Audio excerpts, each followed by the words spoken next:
So this is our kind of discussion notes summary, not summary, but analysis of chapter 6 through 10 of Slaughterhouse 5. So like last time, I'm going to run through each of the chapters and give some overview, some analysis of each of the chapters. I don't have specific quotations for this part, but it's more of just kind of going over some main concepts, thematic ideas, and points that Vonnegut is trying to incorporate into Slaughterhouse 5. So, beginning with chapter 6, Billy's death in the future is described in comic terms, from the high powered laser beam to the Chicago hydrogen bomb by an angry Chinaman quote. The future looks like a parody of science fiction, and the comic and fantastic elements of Billy's death and his Tralfamadorian experiences suggest that these sections should be understood in playful terms. The comic elements of the story can still instruct, but we should not necessarily take Tralfamadorian wisdom at face value. Vonnegut relieves the pressure of the novel's atrocities by pairing the tragic with the absurd. His sense of humor and imagination are a defense against the world. And in a similar way, Billy's escape into science fiction world is a relief from the indignities of his real life. At the same time, the date of Billy's death is significant, February the 13th, 1976. This is the bicentennial year of the United States, a point that is to be celebrated.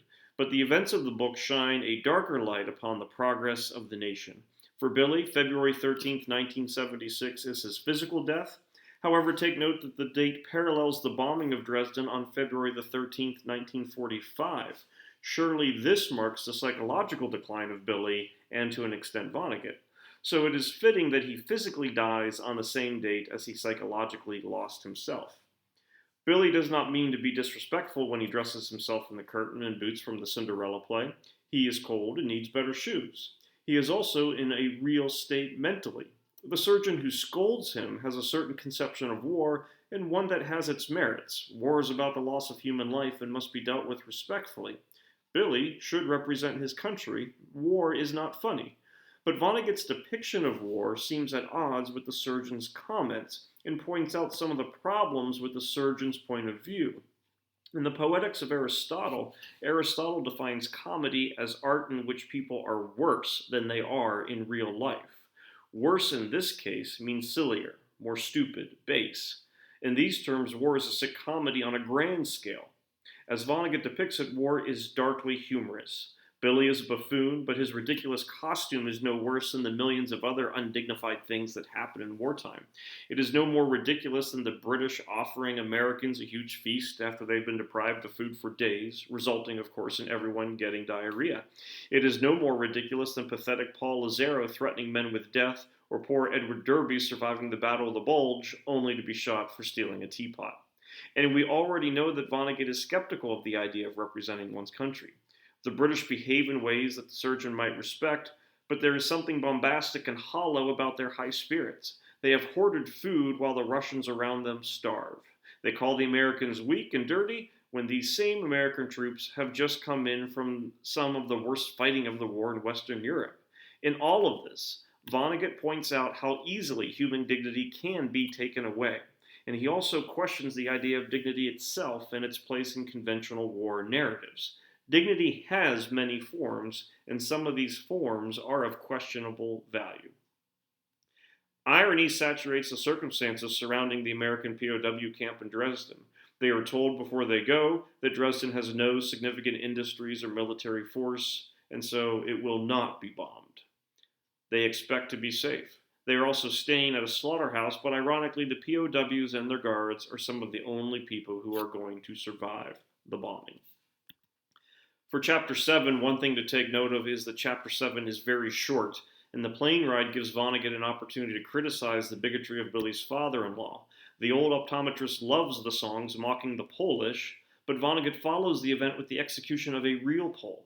Vonnegut drives home the connection between the execution and the songs. The Germans, obsessed with maintaining racial purity, are executing the Polish man for having had sex with a German woman.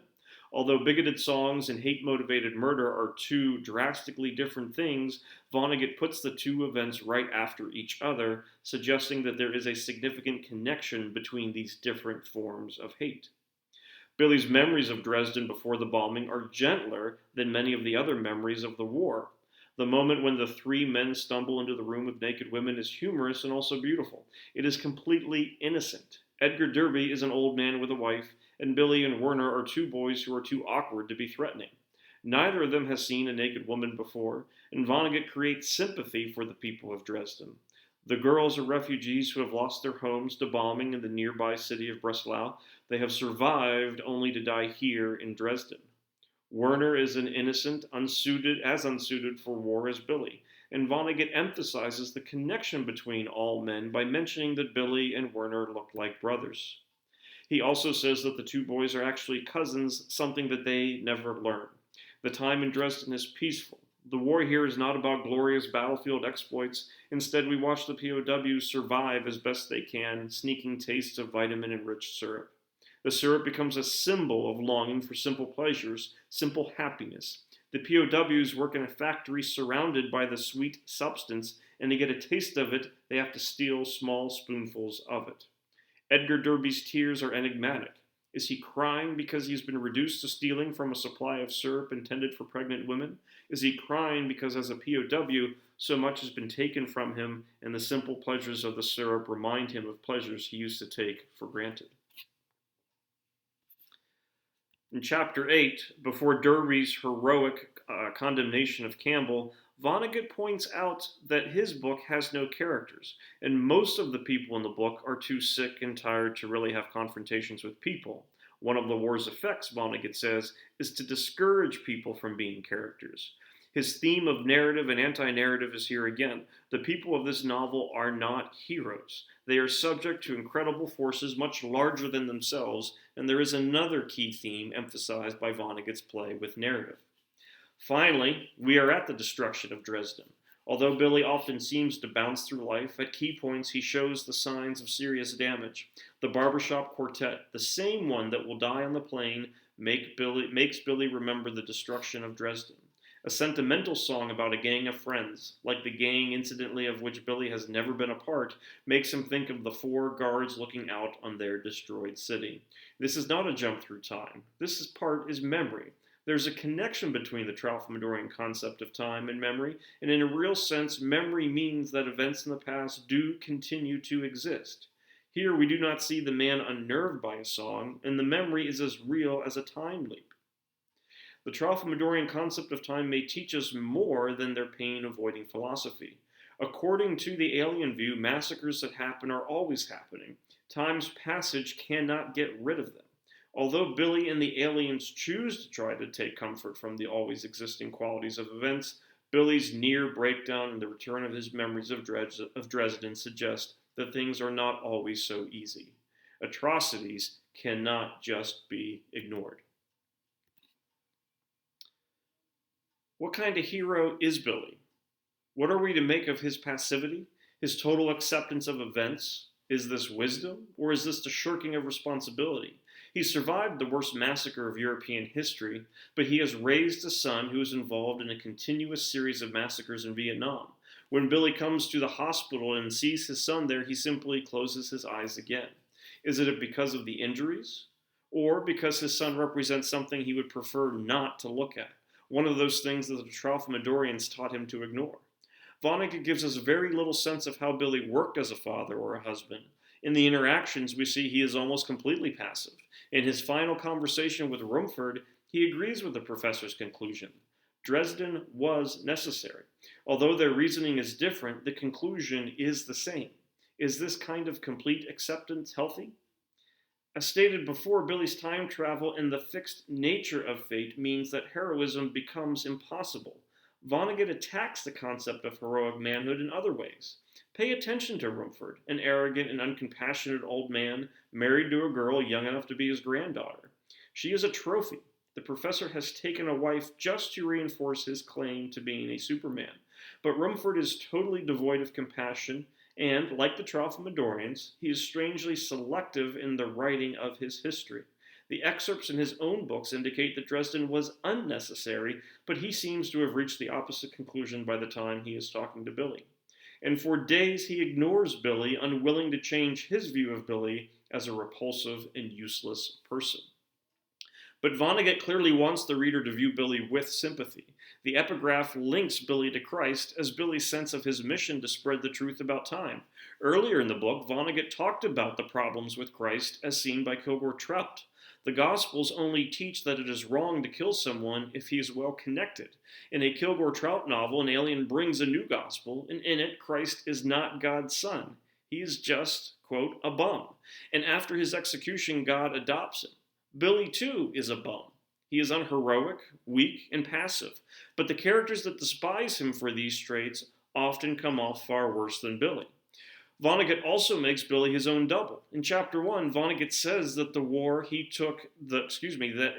he took a Luftwaffe ceremonial saber as a trophy. In this chapter, we see Billy take the same exact item. Billy and Vonnegut are both born in the same year, 1922, and when talking about Billy's fantastic thought that everything was beautiful and nothing hurt, he says that it would make a fitting epitaph for Billy and for Vonnegut too. And although complete acceptance seems problematic, there is a value to acceptance. Billy's Tralfamadorian adventure at least helps him to come to terms with his own life.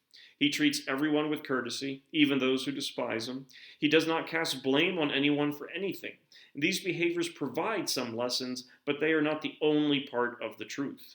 Chapter 9 leaves us with an illustration of Montana's locket, on which is the prayer asking God for the ability to accept the world when necessary and change it when possible. In Chapter 10, the events Vonnegut mentions put the writer in 1968. America is involved in a new war in which body counts are reported as signs of progress. He is grounding the events of the novel in current history. He is making the link between one unnecessary massacre and another. The conversation with O'Hare brings up the important theme of dignity. The world's population is only getting larger and seems as troubled as it ever has been. Vonnegut's comment is caustic, cynical. It suggests that dignity is something that has been always hard to come by, and more people in the world means that more people will be denied dignity and more people will suffer. We finish in Dresden. Vonnegut touches on the massacre one more time by describing the process of retrieving the bodies. A few more men are added to the death list, and poor Edgar Derby dies for stealing a teapot. We are left with that incredible image of waste and the cruel, small atrocity of a high school teacher executed for taking a teapot. The disparity between Derby's death and his crime suggests a larger problem that Vonnegut has with killing as a form of punishment. Throughout the book, people defend the massacre at Dresden by talking about the Holocaust or the Allied pilots who faced fighters in anti-craft fire. But Vonnegut shows us people in Dresden who probably had nothing to do with the Holocaust.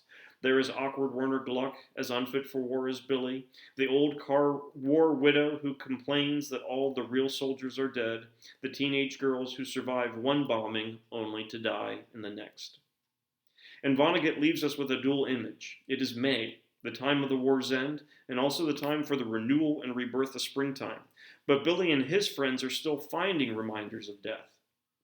Their wagon is shaped like a coffin. They are wandering in suburbs and have become ghost towns, abandoned by Germans fleeing from the Russian advance. They are looting in the rubble of a dead city. The last line of the novel is the birds' nonsense singing that is posed as a question. The theme of narrative versus anti-narrative is behind the last line. Narrative, by its nature, makes sense of events. Everything so far in this novel has warned us that it is impossible to make sense of a massacre, and Vonnegut closes appropriately. It is not only impossible to have questions for a massacre, here it is even impossible to ask questions that make sense. Instead, we have an unintelligible question posed by birds.